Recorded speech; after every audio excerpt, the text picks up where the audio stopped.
हजारों आंधियां आए, हजारों जलजले आए, हजारों आंधियां आए, हजारों जलजले आए, ये तूफान अब किसी साहिल के आगे रुक नहीं सकता कि इसके 3 रंगों में हमारा खून शामिल है, किसी के सामने मेरा तिरंगा झुक नहीं सकता। दोस्तों, हम तिरंगे के गौरव बढ़ाने के लिए यहाँ पर उपस्थित हुए हैं। आइए, इस परंपरा का एक कवि जो पिछले वर्ष भी यहाँ पर आया था, हमारे आगरा से यहाँ पर बीच हैं ईशान देव, मैं उनको आमंत्रित करता हूँ, वो आए। माँ सरस्वती को नमन करता हूँ। सम्मानित मंच एवं सुधी श्रोताओं, आप सभी की इस मनर से कार्यक्रम में गणमान्य उपस्थिति को प्रणाम निवेदित करता हूँ। आप लोग बहुत मन से सुन रहे हैं, लगभग 2 से 3 घंटे हो गए कार्यक्रम को चलते हुए। अब बस मेरा प्रथम पंक्ति से लेकर अंतिम पंक्ति तक बैठे हुए क्षत्रिय समाज के प्रत्येक देशभक्त श्रोता से ये निवेदन है कि मात्र अगले 10 मिनट की शांति आप मुझे दे दीजिए। निश्चित रूप से यदि आपने मुझे पूरे मन के साथ सुना, मैं सुनाने में अपनी पूरी ऊर्जा लगाऊंगा। यदि आपने सुनने में पूरी ऊर्जा लगा दी तो निश्चित रूप से आज के इस उत्सव को हम महोत्सव में बदल देंगे। एक बार जरा कवि सम्मेलन का माहौल दीजिए, मैं प्रारंभ करता हूं। हमारे बहुत ही मेहनी अतिथि हमारे बीच में उपस्थित हो चुके हैं। सर, आपका स्वागत है। और हमारे जिले की प्रथम नागरिक आदरणीय महोदय हमारे बीच में उपस्थित हैं। सीधे सीधे मैं अपने प्रारंभ करता हूं। मफतलाल जी की उपस्थिति है, विवेक प्रताप सिंह जी के सौजन्य से हम लोग यहाँ पर उपस्थित हैं। आदरणीयों, मैं पिछले वर्ष भी इस कार्यक्रम में था, ये मेरा सौभाग्य है और मैं लगातार आपके बीच में दूसरी बार काव्य पाठ के लिए आया हूं। यकीन मानिए, क्षत्रिय समाज और आज का ये कार्यक्रम कोई साधारण कार्यक्रम नहीं है, क्योंकि जब जब इस देश के संस्कारों पर, इस देश की संस्कृति पर प्रहार हुआ, तब तब भारत की भारतीयता को अक्षुण्ण रखने में यदि सर्वाधिक बलिदान किसी एक समाज ने दिया है तो वो क्षत्रिय समाज ने दिया है। तालियां इस बड़ी बात पर कमजोर है आपकी। मैं तब प्रारंभ कर रहा हूं, होली मिलन है कि स्वर को प्रखर करने का अवसर मिले। ई को भैया घटा देना। कि स्वर को प्रखर करने का अवसर मिले, स्थान उच्च सदा ही जी रहे अभिव्यक्ति का। आप लोग सोच रहे होंगे होली का अवसर है, वीर रस का कवि क्या सुनाएगा। कि स्वर को प्रखर करने का अवसर मिले, स्थान उच्च सदा ही जी रहे अभिव्यक्ति का। ढेरों हर्ष के उत्कर्ष होली में हो इस वर्ष, और सदा ही रहे आशीष सर्वशक्ति का। उत्सवों के साथ साथ ध्यान उनका भी रहे, सीमा पे डटे हुए हर एक व्यक्ति का। कई रंगों से मनाओ होली का त्योहार, पर सबसे चटक रंग रहे देशभक्ति का। वाह वाह वाह वाह वाह। थोड़ी सी ऊर्जा बढ़ाइए, पीछे तक के लोगों का ध्यान मांगती है कविता। कि मर्म लेखनी के धर्म का भी जानिए जी आप। दादा सुनिएगा, आप बहुत श्रेष्ठ संचालन कर रहे हैं। कि मर्म लेखनी के धर्म का भी जानिए जी आप। काम यह हृदय के छाले फोड़ने का है, प्रार्थना के हित वासना की दासता को त्याग।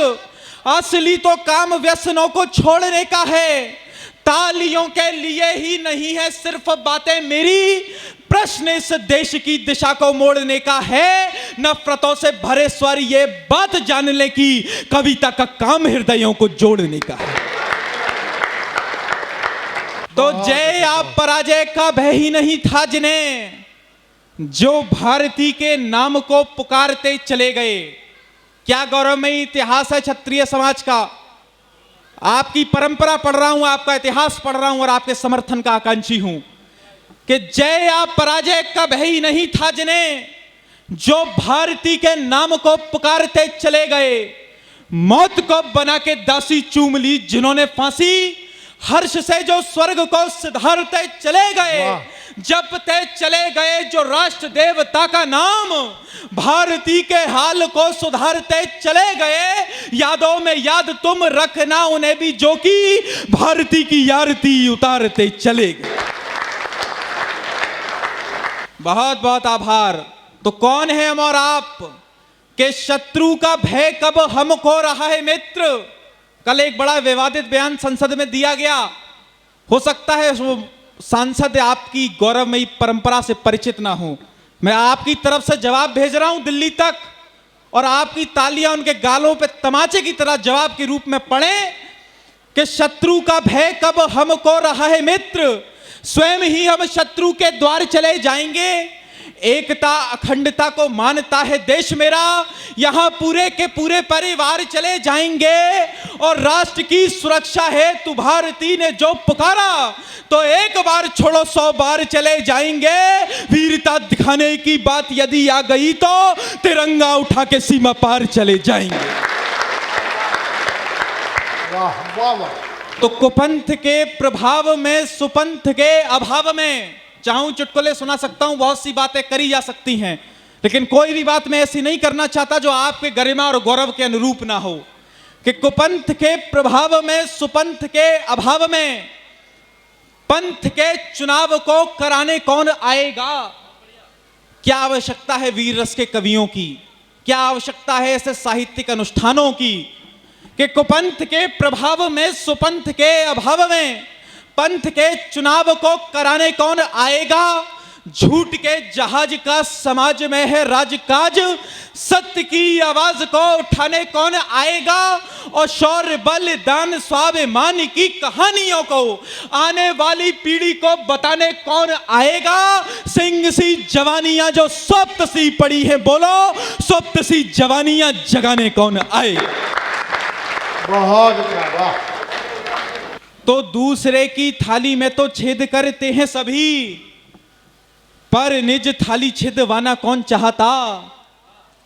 मीठी मीठी बातों का दिखावा यहां झूठ का है, सत्य को समाज में बताना कौन चाहता? और देश से तो यहां सभी कर्ज चाहते हैं, पर देश हित फर्ज को निभाना कौन चाहता? सोने के सिंहासनों की चाह है सभी को, किंतु यहां शीशी अपना कटाना कौन चाहता? बहुत बहुत आभार, मैं अभिभूत हूं। यकीन मानिए आप बहुत मन से सुन रहे हैं कि मुझसे कई बार लोग आदरणीय सर कहने लग गए कि ईशान कंप्यूटर आ गया, अब तो एआई आ गया, अब आज के इस टेक्निकल जमाने में कौन ये देशभक्ति और देशभक्ति की भावनाओं की बातों को सुनता है। लेकिन आपके आंगन के सबसे छोटे बेटे ने एक टिप्पणी की, और मैं ये बताना चाहता हूं कि इसी कंप्यूटर और इसी एआई के दौर में हमारे और आपके जीवन में देशभक्ति का स्थान कहां पर है। विश्व के खेलों के सबसे बड़े महाकुंभ में जब भारत माता की कोई एक बेटी मनु भाकर के रूप में 2-2 मेडल जीतकर लेकर आती है, तो हमारी उस एक बहन की उपलब्धि 140 करोड़ लोगों का उत्सव बन जाती है। उस उत्सव का नाम देशभक्ति है। और जो हाथ अभी भी नहीं खुले वो अगली बात पर खुलेंगे।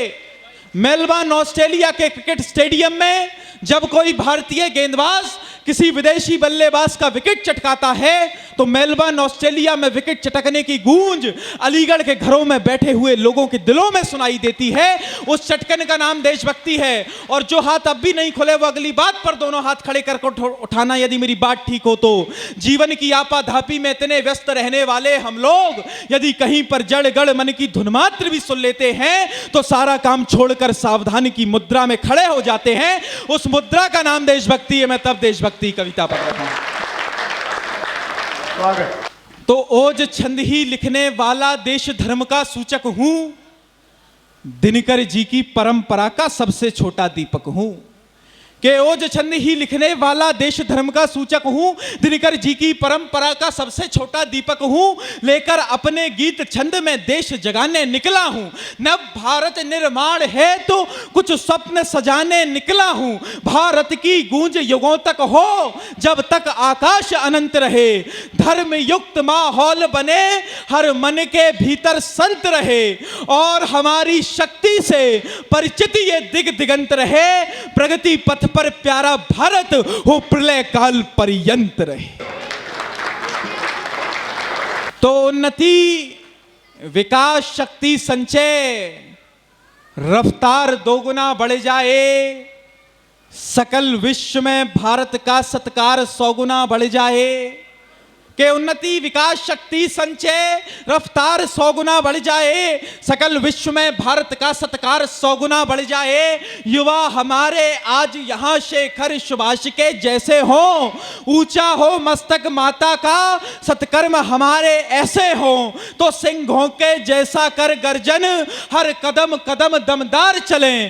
संपूर्ण विश्व में अब फिर से भारत का ही अधिकार चले। ये एक बार की बात बात नहीं, अब तो ये बारंबार चले, भारत माता के बेटों के पीछे ही संसार चले। वाह वाह वाह, बहुत अच्छा। बहुत बहुत आभार। आइए, अब वो मुझे लगता है कि माहौल बन चुका है, समय की भी अपनी सीमाएं हैं। मात्र 3 मिनट की एक छोटी सी रचना मैं आप सभी के बीच में रखना चाहता हूं और फिर अपना स्थान लूंगा, क्योंकि मैं लगातार दूसरी बार हूं तो मेरी जिम्मेदारी भी बनती है कि कुछ नया भी आप लोगों तक पहुंचे। जी स्वागत। आदरणीय वीर रस में अक्सर आपने कड़वे विषयों पर कविताओं को सुना होगा, पाकिस्तान पर, 370 पर। राजनीति के बड़े लोग बैठे हैं, मोदी जी की कृपा हुई 370 हमारा विषय ही खत्म हो गया। लेकिन मैंने एक नए विषय पर कविता लिखी, मैंने एक रचना हिंदी पर लिखी। और हिंदी के प्रति जो हिंदी भाषी समाज आज के दौर में जब भाषाई विवाद इतना बढ़ा हुआ हो, तब एक रचना आपके आंगन का सबसे छोटा बेटा हिंदी पर, आपकी मातृभाषा पर, अपनी मातृभाषा पर रखना चाहता है। क्योंकि मैं किसी भाषा का विरोध नहीं करता, लेकिन इस बात को भी हमें समझना होगा कि प्रथम पंक्ति से लेकर अंतिम पंक्ति तक बैठा हुआ प्रत्येक व्यक्ति हिंदी भाषी है। और दुनिया की कोई भी भाषा कितनी भी अच्छी क्यों ना हो, लेकिन हिंदी से मीठी हमारे और आपके लिए नहीं हो सकती। तब मैं उस कविता को प्रारंभ करने जा रहा हूं कि जो रहा सोने की, जो देश सोने की चिड़िया था, हम उस देश के वासी हैं। हलचल चलती रहेगी, बस अगले 3 मिनट आपकी मुझे थोड़ा ध्यान मिले। विवेक जी, कि जो देश सोने की चिड़िया था, हम उस देश के वासी हैं। शांति हमारी आदत है, पर युद्धों के भी आदी हैं। केवल ताली बजवाने का ही है मेरा उद्देश्य नहीं। एक छोटी सी कविता कोई ये बहुत बड़ा उपदेश नहीं। सद्भाव एकता को छोड़ा, क्यों नफरत के स्कूल गए? क्या यही देखने की खातिर सेनानी फांसी झूल गए? यहाँ ओट आधुनिकता की लेकर रखे ताक पर मूल गए। हम हिंदुस्तान में रहते हैं और हिंदी को ही भूल गए। तो भाषा से कोई बैर नहीं, कविता का सर्वाधिक पावरफुल पंच आपके बीच में निवेदित कर रहा हूं। स्वागत। राजनीति और प्रशासन के बड़े लोग बैठे हुए हैं। मैं अंग्रेजी माध्यम का विरोधी नहीं हूं, स्वयं एक अंग्रेजी माध्यम का छात्र हूं, लेकिन आदरणीय इस देश में एक मिशनरी कल्चर पनपा और उस मिशनरी कल्चर के माध्यम से यह भी होने लगा कि प्राइमरी कक्षाओं के बच्चों से हिंदी बोलने पर, हिंदी के एक शब्द पर फाइन लिया जाने लगा। यह भी कल्चर इसी देश में पनप रहा है। मैंने वहां से एक बंद लिखा, प्रशासन के बड़े लोग बैठे हुए, राजनीति के बड़े लोग बैठे हुए, आपका समर्थन मिले कि भाषा से कोई बैर नहीं, हर भाषा को आप बोलिए जी, किंतु अन्य भाषाओं को हिंदी से नहीं तोलिए जी। जब शिक्षा के मंदिर में भी ना संस्कारों से संबंध रहे, हिंदी की बोलचाल पर जब विद्यालयों में प्रतिबंध रहे, तो एक प्रार्थना है मेरी, भारत सरकार प्रतिज्ञा ले, पूरे भारत के राज्यों की शिक्षा दुनिया को आज्ञा दे। जहां पर हिंदी प्रतिबंधित है वो कोई शिक्षाशाला हो, कितना भी हो विरोध, लेकिन उस विद्यालय पर ताला हो। बहुत बहुत आभार। तो हे सखे, समय है उचित यही।